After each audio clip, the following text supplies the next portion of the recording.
Ya, kedai roti Srikaya ini viral di media sosial karena setiap hari selalu dipenuhi antrean para pecinta roti di kota Surabaya. Terletak di Jalan Karang 4 Besar Surabaya, kedai yang tampak apik ini menjual ragam rasa dan bentuk roti Srikaya, mulai dari yang digoreng, dikukus pandan, hingga dibakar. Selain selai Srikaya, yang menarik dari kedai ini adalah sang pemilik Aliong membuat sendiri adonan roti bersama keluarganya di rumah. Bermodalkan keahlian yang diperoleh selama 3 tahun bekerja, kepala keluarga satu ini sangat tekun dan telaten memproses adonan roti, mencetak, sampai memotong-motongnya dengan ukuran yang pas sebelum dimasukkan ke dalam oven. Sekali produksi, Aliong bisa menghabiskan 25 hingga 40 kg tepung terigu, gula, dan mentega. Istimewanya lagi, Aliong yang penuh kesederhanaan ternyata sudah lebih dari 35 tahun membuka usaha ini dan selalu laris diburu pembeli. 37 tahun membuat roti Srikaya ini. Ini turun-temurun atau gimana? Bukan, saya pernah ikut berorang. Terus akhirnya? Kerja 3 tahun. Lalu aku sendiri kecil-kecil. Terus awalnya 3 kilo. Awalnya. Belajar. Terus akhirnya sampai saat ini jadi besar ini kok ya? Iya, lumayan lah. Pengemasannya pun cukup sederhana, sahabat. Roti yang memiliki kelembutan serat ini diolesi mentega dan selai Srikaya, lalu dikukus atau dibakar sesuai permintaan pembeli. Dan rata-rata yang datang langsung membeli semua varian yang ada loh. Dari medsos, khususnya TikTok, terus tadi tiba-tiba teman random ngajak sini gitu untuk nyobain. Tadi sempat antri ya, Mbak? Iya, sempat antri. Beli berapa jenis? Oh, semua. 4 varian dibeli semua. 4 varian beli Iya. semua. Berapa biji tadi belinya? Sampai banyak. Belinya berapa ya? 8 tadi saya. 8 ya? Berarti semua varian dicoba semua nanti? Coba, ingin tahu aja. Saya di Surabaya belum pernah menemukan nih. Saya di Surabaya tahunya cuma di sini sudah. Di sini ya? Ya, jadi nggak heran sahabat, dalam waktu 3 jam sejak buka, semua roti Srikaya berbagai bentuk dan ukuran di sini langsung habis terjual. Wah, layak dicoba ini sih. Dari Surabaya, Jawa Timur, Solihul Hadi, RTV.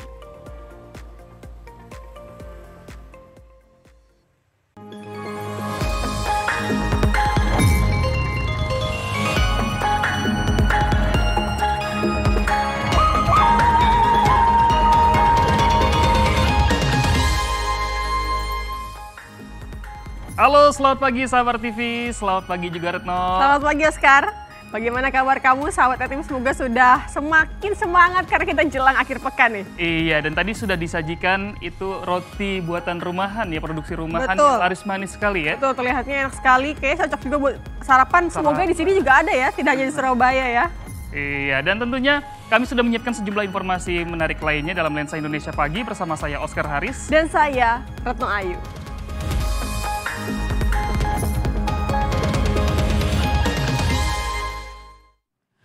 Sahabat RTV, selama 10 jam suami artis Bunga Citra Lestari Tiko Aryawardana diperiksa penyidik Polres Metro Jakarta Selatan. Ya, lantas apa tanggapan Tiko usai dilaporkan mantan istrinya atas dugaan penggelapan dana perusahaan keluarga sebesar 6,9 miliar rupiah? Ini jawabannya. Setelah menjalani pemeriksaan polisi selama 10 jam, Tiko Aryawardana, suami dari artis Bunga Citra Lestari, akhirnya keluar dari ruang pemeriksaan didampingi 2 pengacaranya. Namun sebelum meninggalkan Polres Metro Jakarta Selatan Kamis malam, Tiko sempat menemui awak media yang menantinya sejak pagi untuk menegaskan satu hal. Ini masalah saya dengan mantan istri saya. Tidak ada hubungannya sama sekali sama BCL. Jadi mohon jangan tulis BCL atau pakai fotonya dia di dalam pemberitaan masalah ini. Terima kasih. Namun redaksional RTV tetap memutuskan untuk perlu menjelaskan sosok Tiko terkait familiarisasinya di mata publik yang notabene saat ini memang adalah suami dari artis Bunga Citra Lestari atau BCL. Pasangan ini sendiri melangsungkan pernikahan mereka di Bali pada awal Desember tahun lalu.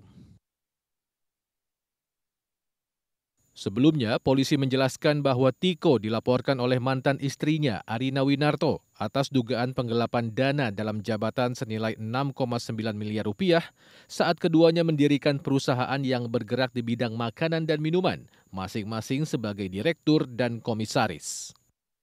Kasus ini sendiri dilaporkan ke Polres Metro Jakarta Selatan tahun 2022 saat Tiko masih berstatus suami Arina. Dari hasil gelar perkara, penyidik menemukan adanya unsur dugaan tindak pidana hingga penanganan kasus dinaikkan dari tahap penyelidikan ke tahap penyidikan. Dari mantan istrinya itu adalah laporan penggelapan dalam jabatan di mana pada saat itu saudara TA ini menjadi direktur. Jadi ada penggunaan dana yang memang tidak diperuntukkan kepada kegiatan untuk perusahaan tetapi diperuntukkan untuk kegiatan pribadi. Sementara, kuasa hukum Tiko menjelaskan bahwa dalam pemeriksaan tersebut, kliennya mendapatkan 40 pertanyaan, mulai dari laporan keuangan, audit, hingga aliran dana perusahaan. Namun sebagai pimpinan perusahaan, Tiko juga dikatakan rutin memberikan laporan aktivitas perusahaan, sehingga ia yakin bisa membantah semua tuduhan penggelapan yang dilaporkan. Sebagai direksi, Pak Tiko tadi menjelaskan bahwa aliran dana tersebut murni untuk kepentingan perusahaan dan tidak ada yang kepentingan pribadi. Prinsip dari usaha ini adalah usaha kekeluargaan. Laporannya tentu ya tidak seresmi orang PT. Jadi kalau sekarang pelapor menuntut profesional, kenapa ada dari dulu pada saat laporan itu? Tiko bersama kuasa hukumnya juga tetap membuka peluang mediasi dengan pihak Arina terkait penyelesaian kasus ini. Dari Jakarta, Aji Atmoko, RTV. Mantan Menteri Pertanian Syahrul Yassin Limpo akhirnya divonis 10 tahun penjara karena terbukti melakukan pemerasan dan gratifikasi. Namun usai penjatuhan vonis, keributan terjadi di luar ruang sidang antara wartawan dan pendukung SYL. Tanya mendapat kekerasan sejumlah alat liputan media pun rusak.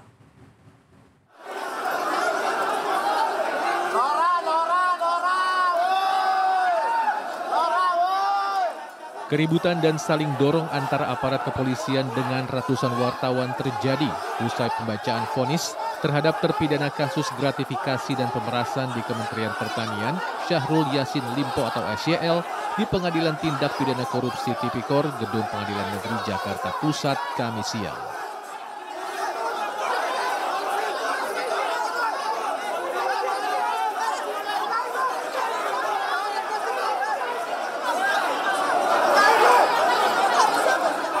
Keadaan makin tak terkendali ketika aparat membentuk barikade untuk jalur keluar Syahrul Yassin Limpo yang didampingi para pendukungnya.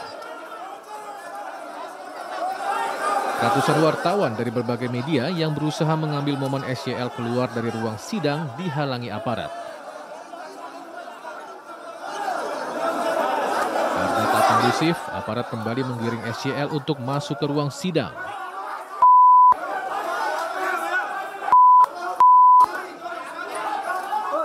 Saat kericuhan mulai mereda, terdengar teriakan provokatif seseorang yang diduga wartawan hingga kembali menyulut keributan. Woi, koruptor! Bot!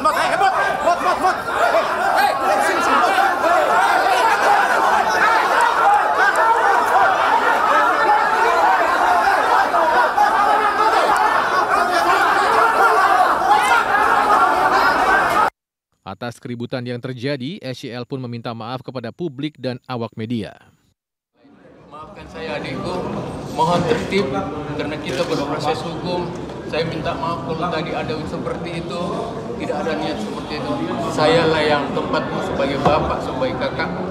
Saya minta maaf pada teman-teman pers dan mudah-mudahan tidak ada pejabat yang takut mengambil kebijakan untuk kepentingan rakyat dan bangsa hanya karena persoalan saya. Seperti diketahui, Majelis Hakim Tipikor menjatuhkan vonis kepada 3 terdakwa kasus pemerasan dan gratifikasi di Kementerian Pertanian dan Syahrul Yassin Limpo dijatuhi hukuman 10 tahun penjara.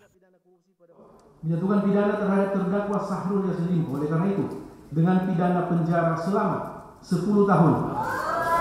dan denda sejumlah Rp300 juta dengan ketentuan apabila denda tersebut tidak dibayar diganti dengan pidana kurungan selama 4 bulan.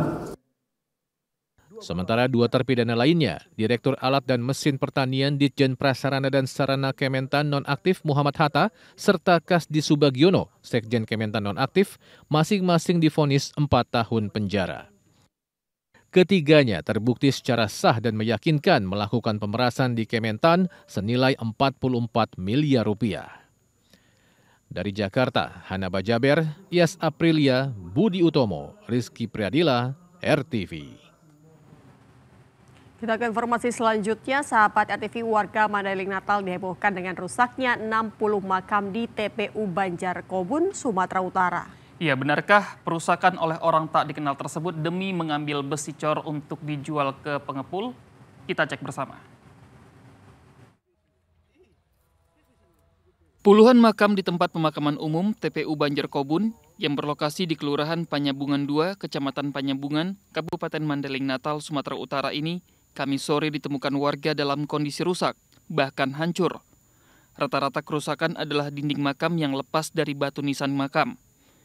Pihak kelurahan yang mendapati laporan ini langsung menyisir lokasi makam dan ditemukan setidaknya 60 makam rusak dengan pola kerusakan yang sama.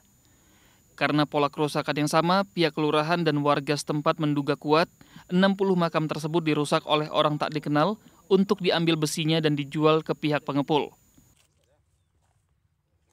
Ada pengerusakan dari oknum-oknum yang belum tahu lagi kami siapa ini, tapi kami udah musyawarah tadi kelurahan dengan kepala lingkungan.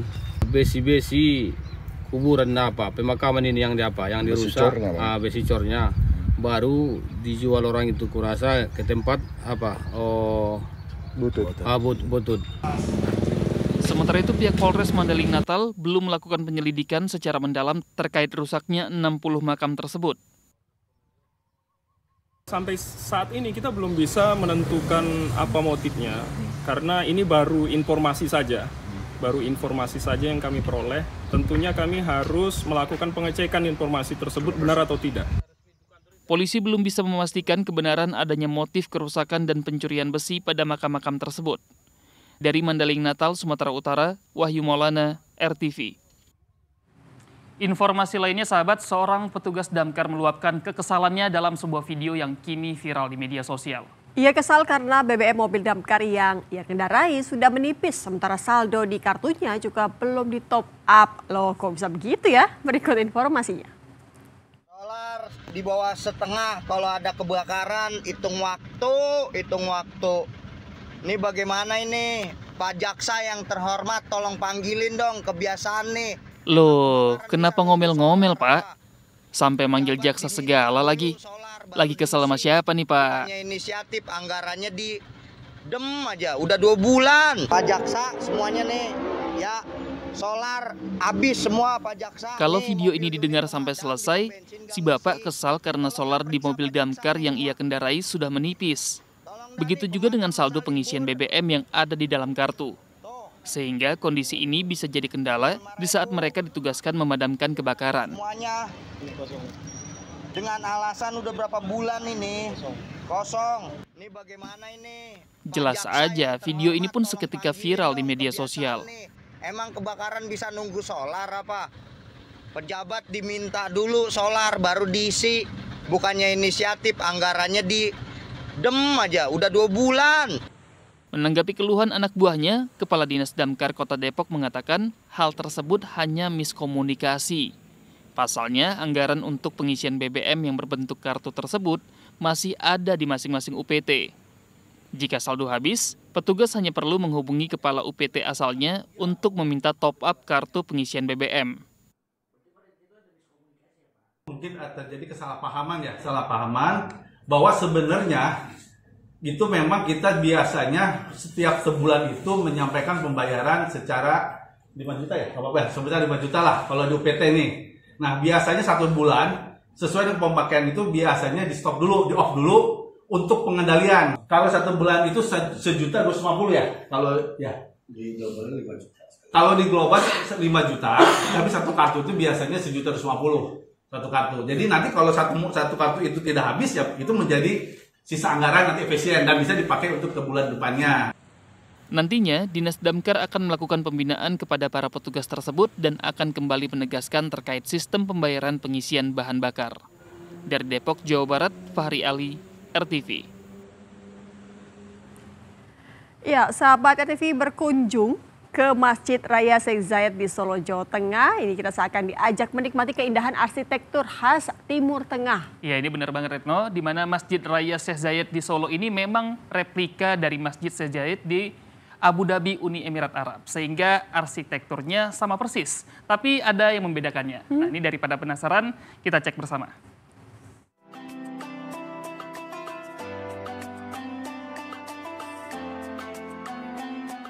Yang putih bersih, 4 menara yang tinggi menjulang, berpadu dengan 81 kubah kecil yang mengelilinginya. Inilah Masjid Raya Syekh Zayed, masjid hadiah dari pemerintah Uni Emirat Arab kepada pemerintah Indonesia. Masjid ini berdiri di lahan seluas 2,7 hektar di kota Solo, Jawa Tengah. Kemegahan masjid sudah terlihat begitu kita masuk ke halamannya. Kombinasi warna putih bersih dan semburat warna emas mendominasi. Perpaduan arsitektur Maroko, Asia, dan Timur Tengah terlihat dari bentuk kubah dan ukiran geometris yang ada di pintu, jendela, hingga lubang angin masjid. Selain itu, lantai marmer yang menyerap panas membuat pengunjung bisa tetap berkegiatan di halaman meskipun hari sedang terik. Begitu masuk ke dalamnya, tampak perpaduan budaya khas Indonesia di dalam masjid. Adaptasi batik ke dalam tiap komponen bangunan menambah cantik interior masjid. Masjid yang merupakan replika Masjid Syekh Zayed di Abu Dhabi, Uni Emirat Arab ini menjadi salah satu tujuan wisata, baik bagi warga sekitar maupun warga daerah lain.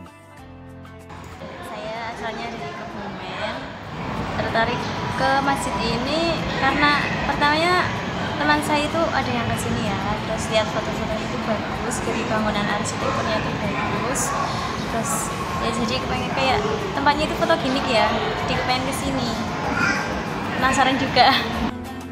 Selain kenyamanan dan berbagai fasilitas ibadah yang disediakan, salah satu yang menjadi incaran pengunjung adalah kecantikan perpaduan arsitektur yang ada di masjid ini.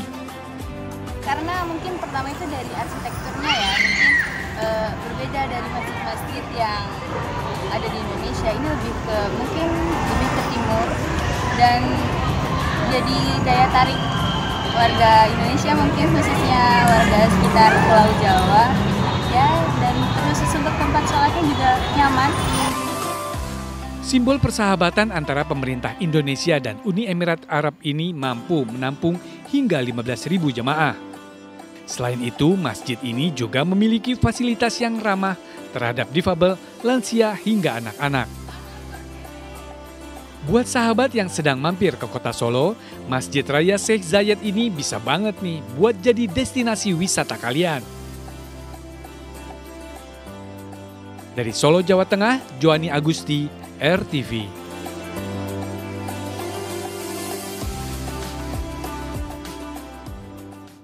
Ya sahabat, demikian Lensa Indonesia pagi kali ini. Saya Oscar Haris. Dan saya Retno Ayu. Terima kasih atas kebersamaan kamu. Selamat pagi dan sampai jumpa.